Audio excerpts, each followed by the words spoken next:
discussing the DC machine. So the class today will be about DC machine principles. These are the objectives of today's class. I wish we can cover it, inshallah. Firstly, just a few notes about DC machines. DC machines are versatile and extensively used in industry. We discussed last class that we have different types of machines like DC, induction, and synchronous.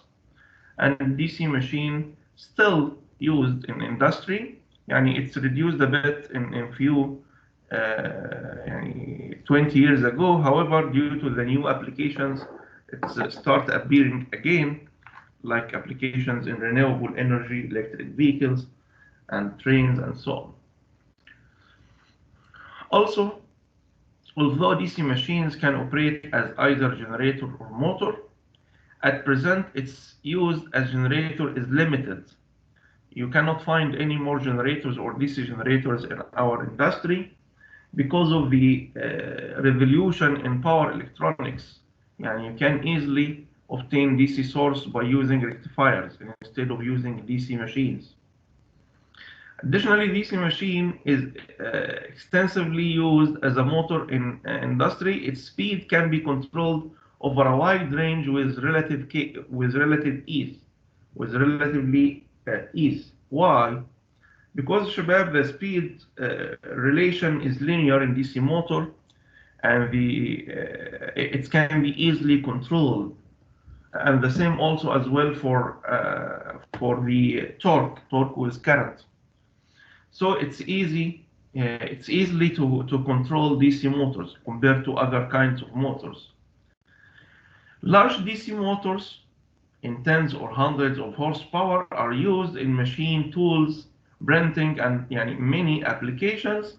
Okay?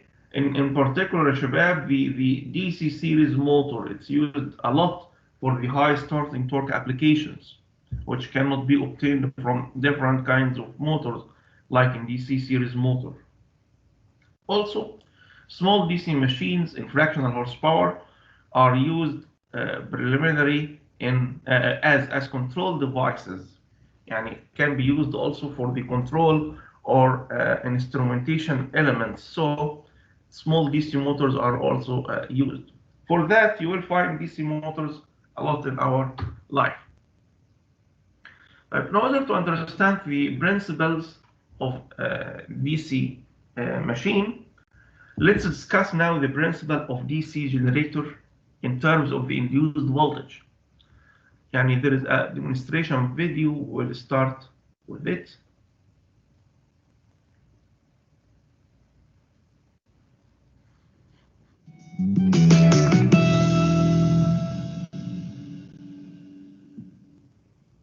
Hi and welcome. You can listen to the video, Shabab, sir? Yes. Future. Have you ever wondered how DC generator works? And what are the basic parts of a DC generator? This video will give you the answers to these questions. We will start with the basic parts of the elementary DC generator. As you can see, the configuration of DC generator is pretty simple. The stator is a fixed part of the DC generator. The stator consists of permanent magnets, 2 of them north and south poles, which is placed to fit around the rotor. The main function of the stator is to provide the magnetic fields through which the rotor or armature coil is rotated. Armature loop are generally placed in slots of armature core. The armature coil is formed by connecting several loops in the series. Armature winding is formed by connecting several coils in series. The armature loop cuts the magnetic field, due to which an electromotive force, EMF, is induced in it. The split ring is a movable device used for reversing the polarity of the current. It's made of copper. The ring is divided through the middle into 2 parts.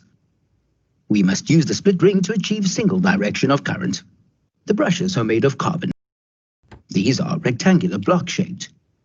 Take care, Shabab. Here we have a split ring, not complete ring.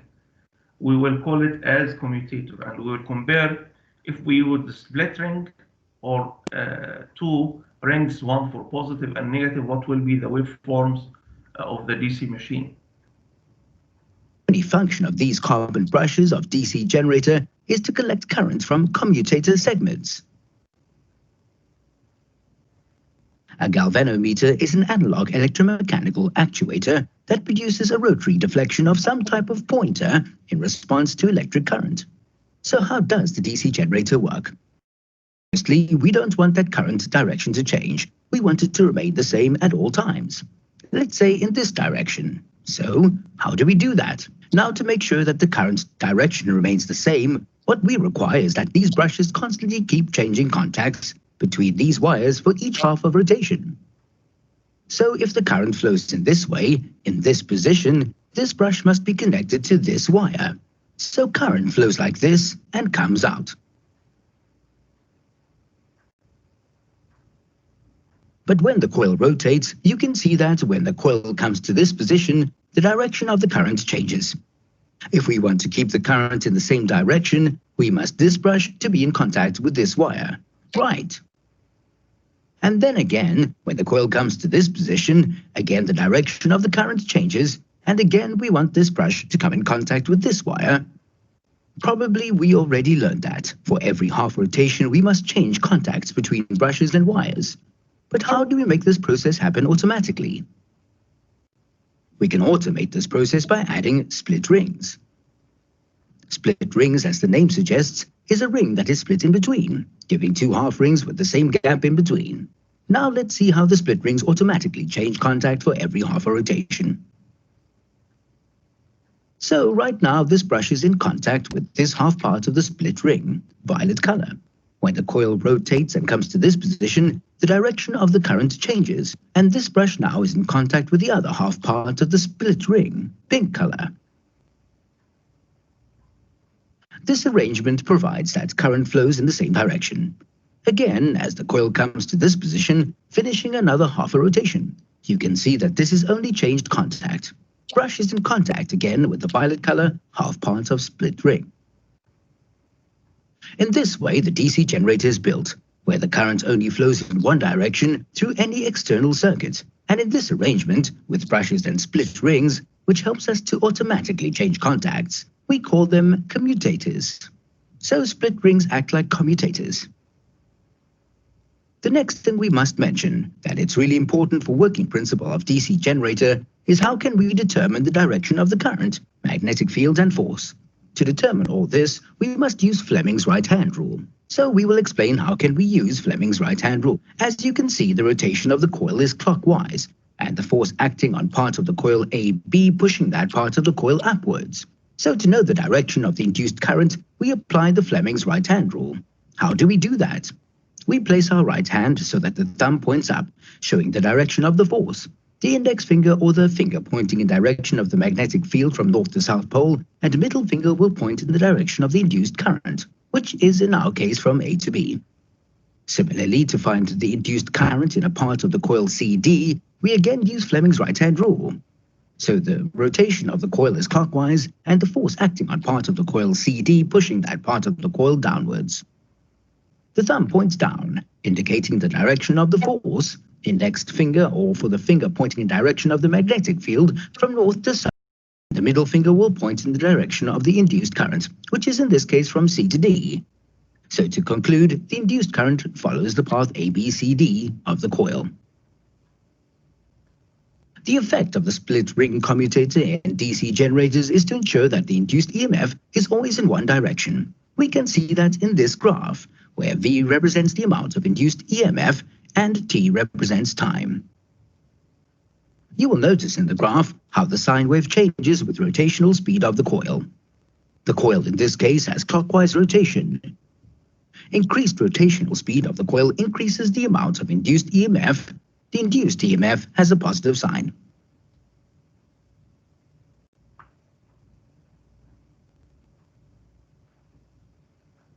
Also, you see the example how the sine wave changes with rotational speed of the coil, when the coil is rotating counterclockwise. Again, the increased rotational speed of the coil increases the amount of induced EMF. In this case, the induced EMF has a negative sign.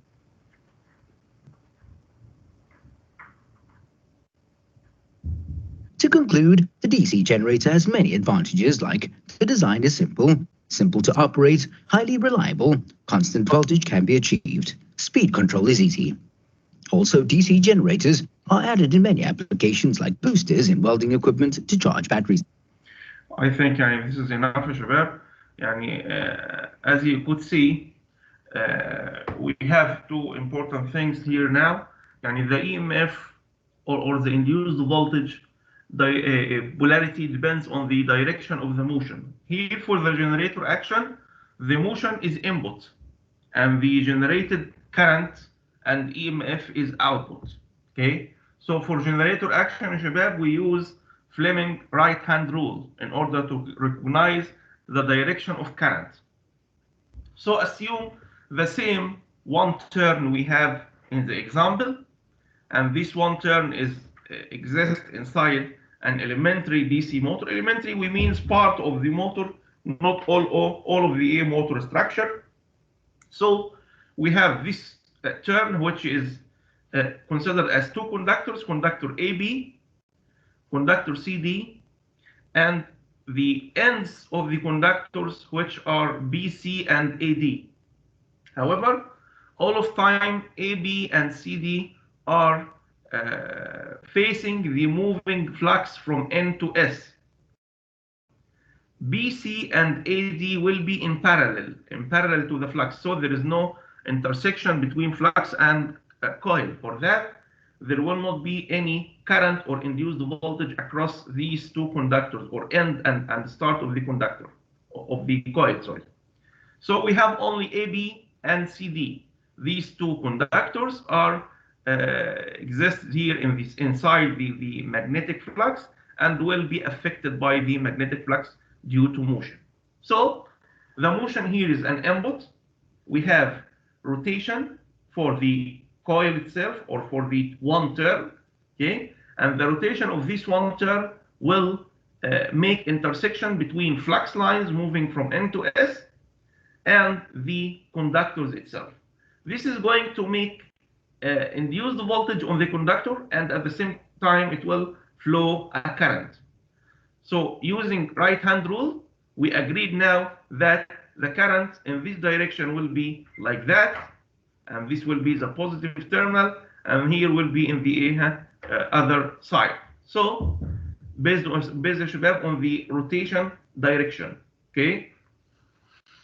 So here we need to calculate the EMF across the conductors and the total EMF seen by the turn, and what will be the EMF seen after brushes, after the commutator. Let's see together. If we applied a force to rotate the the coil in this direction, this means that you will have current moving in the directions here appeared, and this is nothing but the same polarity of voltage here. So in order to make current moving in this direction here, so this means that the positive terminal will be here and negative will be here. So negative, the positive terminal will be at point D, which means C is negative. And similarly from the other side, the current is going here like that. So A is negative and B is positive. So this is now the induced voltage polarity on the two conductors. So if we apply the relation of EMF equal VB multiplied by length, where V is the speed of the conductor, B is the flux density, and L is the conductor length.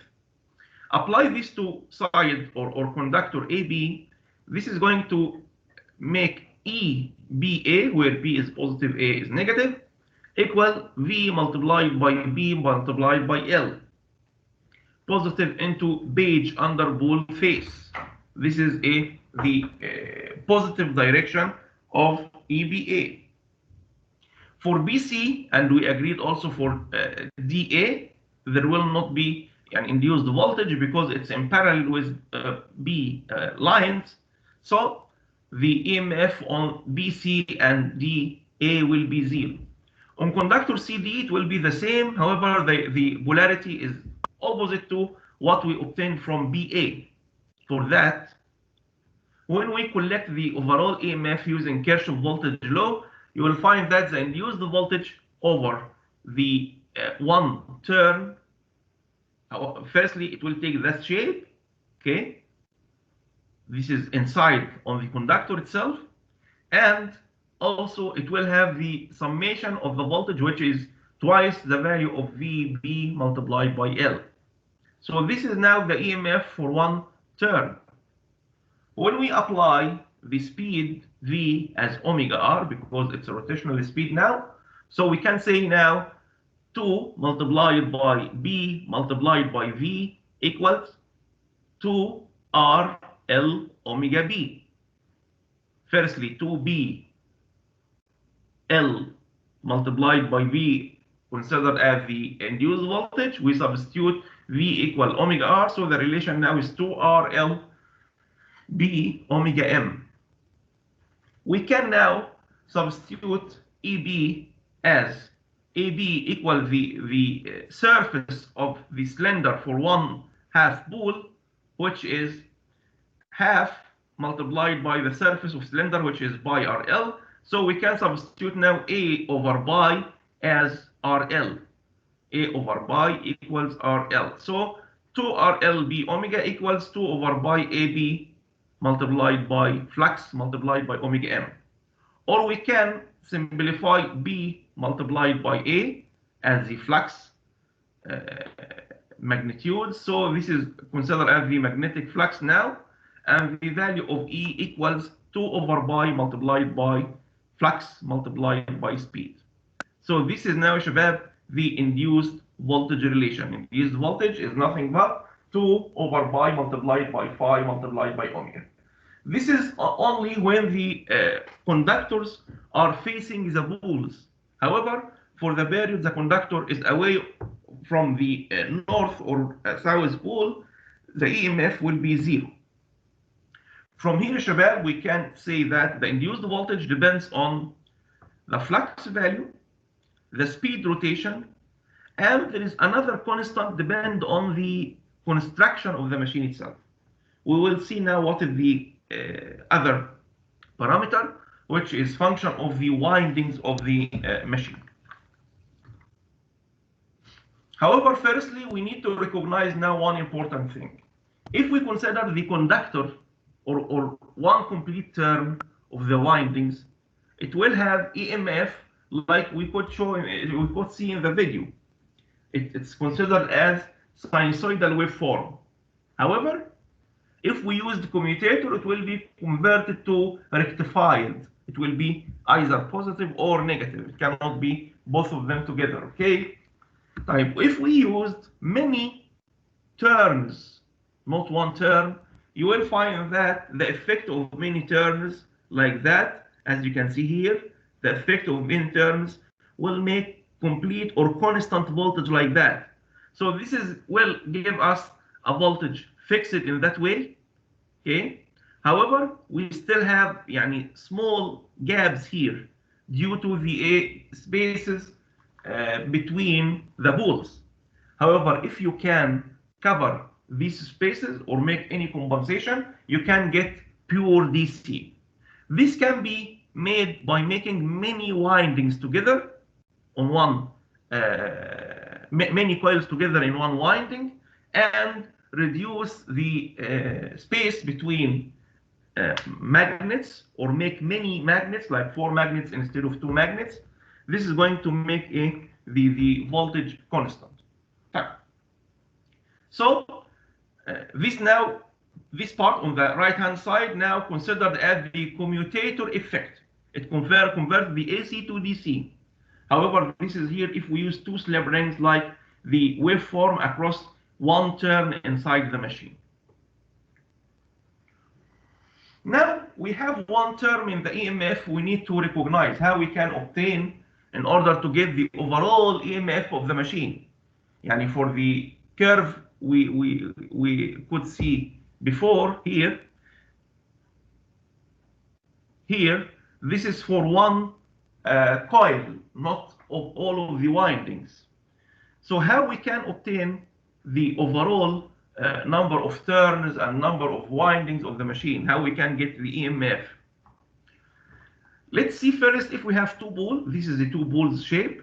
As you can see, this is the coil used to make the first pole, and here is the coil used to make the second pole, and the rotor is inserted here in between these two poles.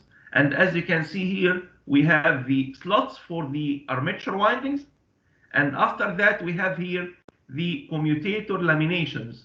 These commutator laminations, as you can see, you will find that all of windings are soldered on these laminations.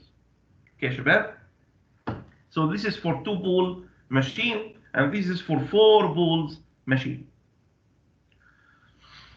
In order to get the constant of the EMF, which is depending, which is the EMF depends on it, we need to first recognize some important things.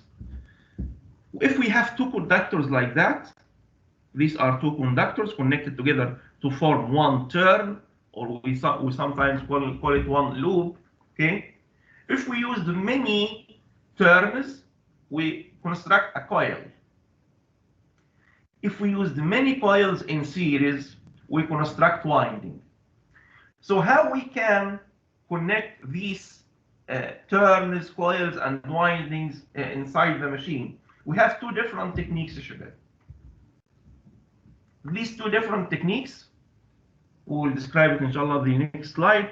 However, firstly, we need to recognize one important thing for the angle, electrical angle and mechanical angle. For the most or majority of DC machines, we use four-pole machines. For the four-pole machines, if you compare the mechanical angle with electrical angle, you will find that. Firstly, define the mechanical angle as theta MD, and define electrical angle as theta ED. For the four-pole, if you applied the electricity and see the field and rotation of the machine, you will find that this is the electrical period and this is the mechanical period, which means for one complete rotation of the mechanical period, we have two electrical periods, not one. This is due to the use of two bare poles or four poles. Okay, Shabab? So the relation between theta electrical and theta mechanical, as you can see, theta electrical equals B over 2 multiplied by theta mechanical. The pole pitch, which is the distance between the two centers of two successive poles, can be calculated by the relation called one pole pitch equals to 180 degrees for the four poles equal 360 degrees mechanical over B. So this is called one pole pitch. Let's see together how we can wind the machines. We have two different techniques, Shabab. One technique is called lap winding, and the other technique is called wave winding. Simply, as you can see here, this is considered as the unrolled segment of the commutator, but this is small part of the segments. Okay, we have many parts. We will see later the slides. 21 segment of the commutator, and here we have one conductor formed one complete turn for the red dashed line here. We started from segment number 1 under pole N and move the other conductor under the other pole S and return it to point 2. Then we started the second turn in the green line. As you can see, this conductor is under the pole N and the other conductor will be under the pole S, and we return to pole to segment number 3. In this way of winding, you will find that there is an overlap between the two coils, coil 1 and coil 2. Because there is an overlap between them, this way is called lap winding. Okay, so because of the overlap between coils, we call this technique as lap winding. The other technique is wave winding, let's see together how it's used. And if we start with this red term, the first is under pole N, the first conductor. The second conductor is under pole S. Then the second coil or second term will be connected as follows. Start from another pole N and ends with another pole S. There is no overlap between the two coils together. For that, it's like the wave shape because it's moving like wave. So we call it as wave winding. Type. In this technique, we connect many paths. We connect many paths here in parallel together. However, here we connect many coils in series together.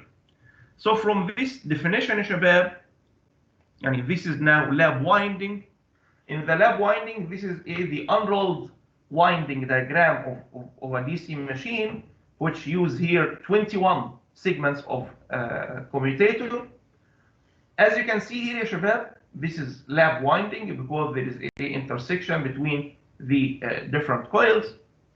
For lap winding, we have many paths in parallel. So here in lap winding, the number of parallel paths, which is A, is always equal to the number of poles of the machine. So if you have a machine of 2 poles, this means you have 2 parallel paths. If you have a machine of 4 poles, this means you have 4 parallel paths. So you have parallel paths here like that, and the total current equals the summation of the current of each coil.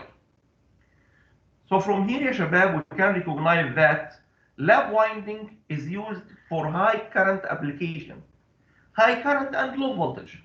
Okay, so lap winding is used for high current and low voltage application. Like what, Shabab? What is the motors used for high current and low voltage as the same case? Yani.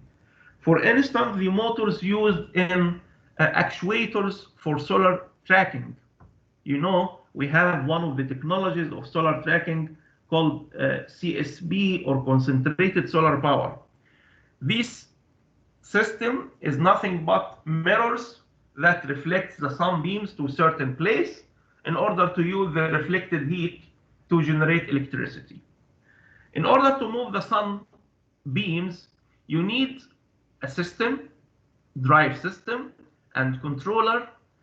This controller should reflect the sun beams all of the year to a certain place called the collector.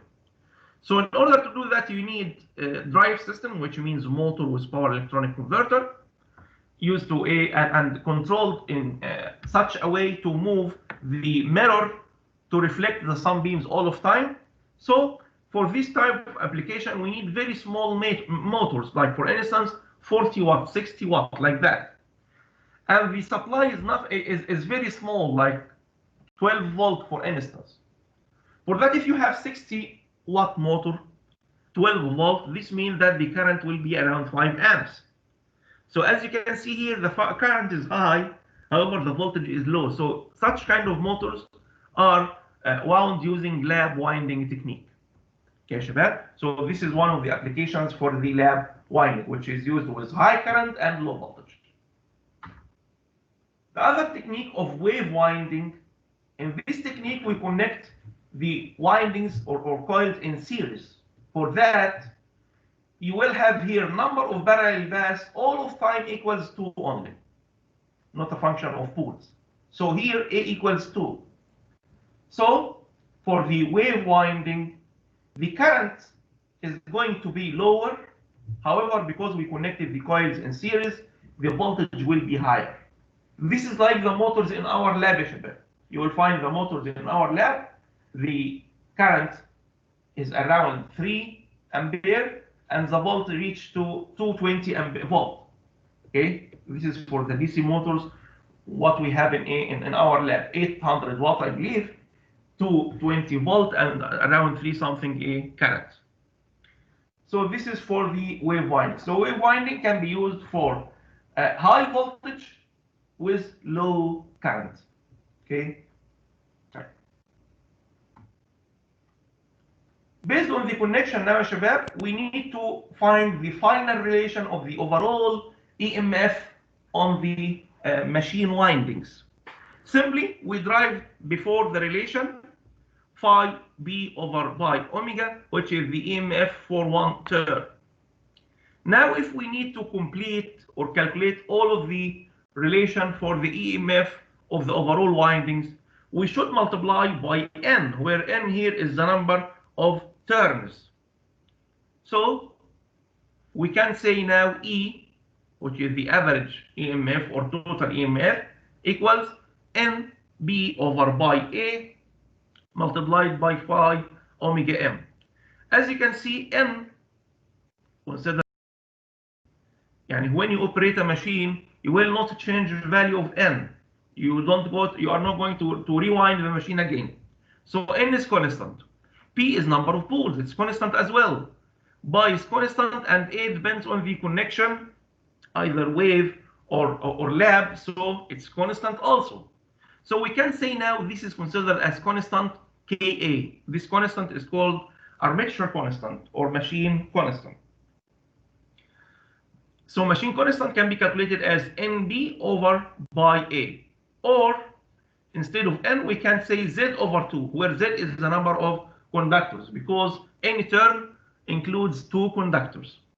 So this is now the relation for the machine constant. For that, we can say now EMF equals to K multiplied by phi omega. Phi, flux, omega, speed, and K depends on the machine parameters. Okay, so now just we need to note about something regarding the induced voltage. طبعا induced voltage, the expression of the induced voltage will be the same irrespective of the machine is going to work as motor or generator, whatever. It will be the same relation. Also, in case of generator, we call the EMF, we call it as generated voltage. And in case of motor, we call it as back EMF or electromotive force. And in our course, Shabab, this year, inshallah, we will focus on the motor, not generator, because no generators are exist now in the markets. So for the topic of DC generator, it will be omitted from the course. Okay. What about the principle of motor? Now, for the DC motor, Shabab, if we have 2 poles like that, and there is flux moving from N to S, and if we inserted coil or conductor here inside, and if we flow a current in this conductor, you will find that there will be a force in this direction. So for now, the flux lines is moving from N to S. The dot here means the current is going out of page. The force is moving to the top. So this is now, ya shabab, according to the Fleming left-hand rule. Fleming left-hand rule. So for motoring action, we need Fleming left-hand rule. For generating action, we need Fleming right-hand rule. Okay. The same also for the other side. If the current is going to move inside the page and the flux is in the same direction, you will find the force is moving down here like that. Let's see also another demonstration video about the operation of DC motors to recognize the operation with the communication. Fundamentals of a DC motor. Did you know the secret behind the mind-boggling speed of TGVs? One of the fastest trains in the attached. In the beginning, there are some few applications describing the applications of PV, and I will leave this part to you just to see the different applications. However, we can go through the motor operation. Now we have one term like what we have discussed before of ABCD here. It's SRQP or PQRS. Okay, and here we have one pole, and the pole N is the corresponding facing the BQ conductor, and here pole S is facing the RS conductor. So this is also elementary DC machine. We can see now the motoring action. To the two halves X and Y of a split ring commutator. These halves of the split ring are insulated from each other and are mounted on an axle about which the rotation is to take place.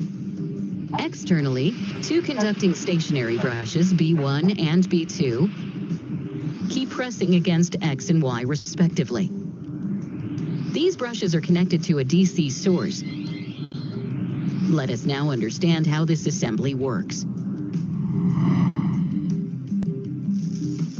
Let the current from the battery enter through brush B1, flow through loop P, Q, R, S, and leave through brush B2. Here, the arms QR and SP do not experience any force, as they are either parallel or anti-parallel to the magnetic field. But the arms PQ and RS, which are perpendicular to the magnetic field, experience a force each. The direction of this force can be determined using Fleming's left-hand rule. According to this rule, if the first finger points in the direction of the magnetic field and the second finger points in the direction of the current in the conductor, then the thumb points in the direction of the force exerted on the conductor. Applying this rule on arm RS, we find that the force acting on it pushes it upwards. Now, we move on to arm PQ to find the direction of the force acting on it. Here, we notice that the first finger points in the direction of the magnetic field, but the second finger does not point in the direction of current. So we rotate the left hand such that the second finger points in the direction of current. Notice that, in this case, the thumb points downwards. This implies that the force acting on arm PQ pushes it downwards. Thus, under these two forces acting on arms PQ and RS, having different lines of action, the loop starts rotating anti-clockwise. Just as the rotation starts, arms QR and SP are no more parallel to the magnetic field, and hence are acted upon by the forces as well. But as the two forces are equal and opposite, and have the same line of action, they always cancel each other. Once the loop has rotated through 90 degrees, brushes B1 and B2 lose contact with the split ring and the current in the loop is cut off. In the absence of current, arms PQ and RS do not experience any force. This implies that the loop should not rotate anymore. However, due to rotational inertia, the loop continues to rotate a little further so that the contact is reestablished. Just as that happens, the current starts flowing in the loop once again, and the loop continues to rotate in the same anti-clockwise direction. On rotating through 180 degrees, that is, after half rotation, arms PQ and RS of the loop get interchanged. Now, the split ring Y is in contact with brush B1 and X with brush B2. Therefore, the direction of current flow in arm PQ gets reversed. This happens in arm RS as well. The reversal of current also reverses the direction of forces acting on them. Thus, arm PQ of the loop, which was earlier experiencing a downward force, now experiences an upward force. Likewise, RS experiences a downward force. As a result, the loop continues to rotate anti-clockwise. Again, when the loop has turned through an angle of 270 degrees, the brushes and the split ring lose contact. But due to rotational inertia, the loop continues to rotate a little further so that the contact is established once again. As soon as that happens, the current starts flowing, and due to the forces on arms PQ and RS, the loop continues to rotate until it completes one full rotation of 360 degrees. This whole process is repeated a large number of times so as to obtain continuous rotation of the loop. rotational speed of the motor depends upon several factors. Notice how on increasing the number of turns of the coil, the rotational speed increases. On increasing the area of the coil, the speed further picks up. If the current is increased, the rotational speed mounts up further. Finally, if we increase the strength of the magnetic field also, the rotational speed will touch a new high. In order to achieve high power, a practical DC motor uses an armature coil consisting of a number of coils mounted on a soft iron core. This armature is located in between two or more electromagnets. On passing current through its coils, the armature starts rotating. The rotating armature turns the shaft to which it is attached. Thus, the electrical energy supplied by the source gets converted into mechanical energy. Summary.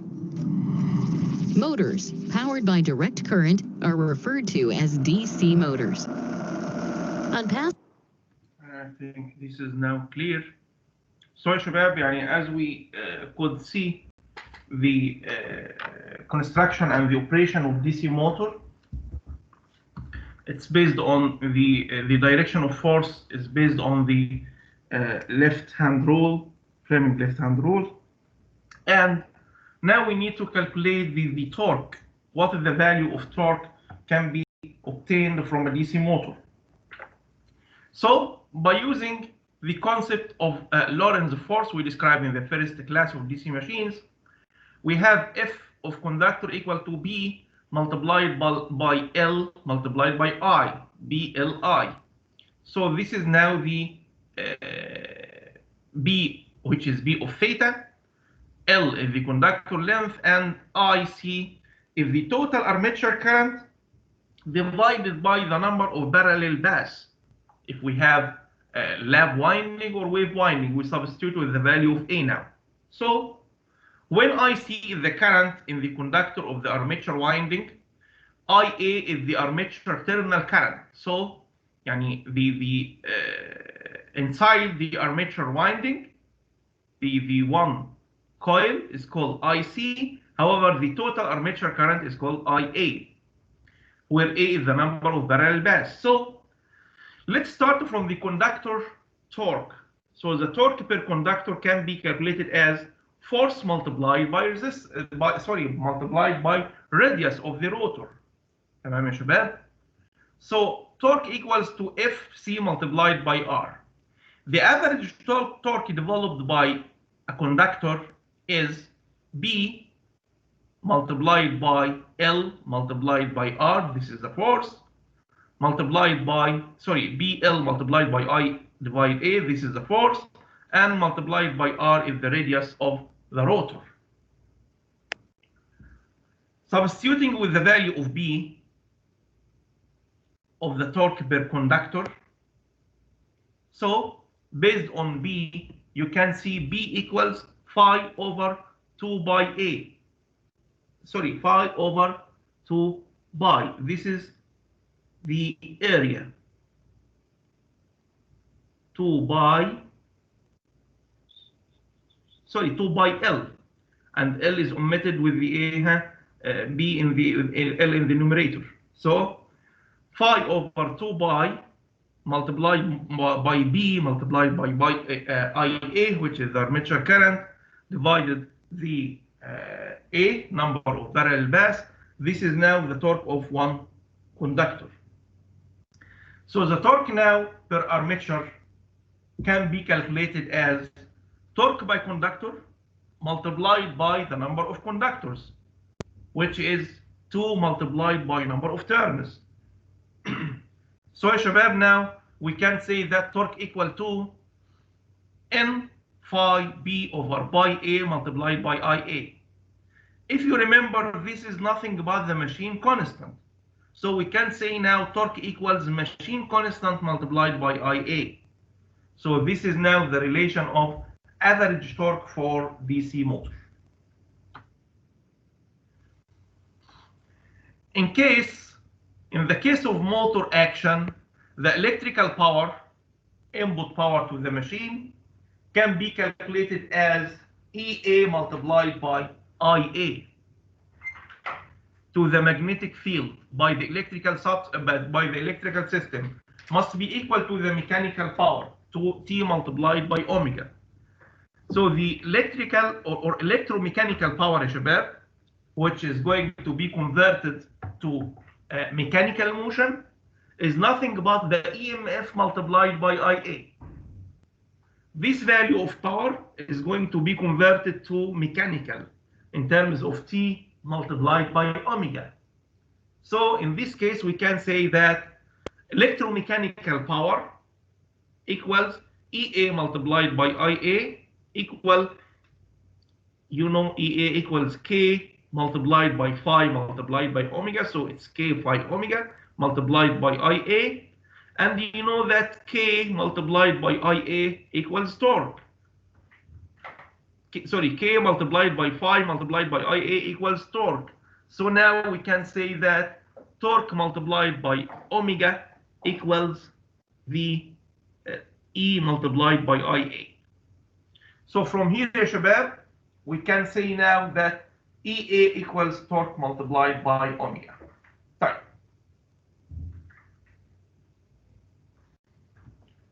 Here is one. I think the time now is due. Inshallah, we will start from the next class from this example. And now, if anybody has any question, please start.